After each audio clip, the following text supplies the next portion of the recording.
اس وقت دیکھیں کہ یہ رجیم، شہباز شریف کی رجیم، یہ کیا کر رہے ہیں؟ انہوں نے ہمارے ممبر قومی اسمبلی جناب عبداللطیف چترالی صاحب کو، ان کو 10 سال کے لیے ان کے خلاف ورڈکٹ سنا دیا۔ کس بیسس پہ؟ آپ کے فیبریکیٹڈ بیسس پہ۔ ان کے ساتھ ہمارے باقی ورکرز کو بھی۔ یہ کوئی کام ہے کرنے کا؟ اس کو ہم تو کنڈیم کرتے ہیں۔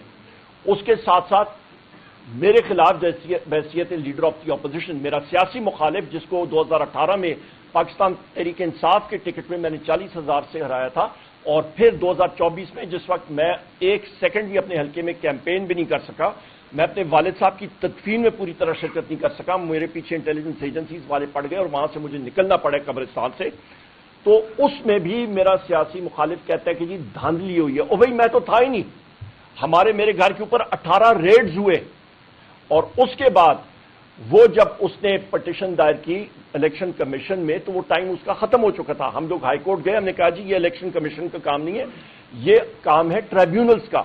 اس وقت عامر فاروق صاحب نے سٹے دیا، نیب چیف جسٹس ڈوگر آئے، انہوں نے الیکشن کمیشن کو واپس ریمانڈ کیا۔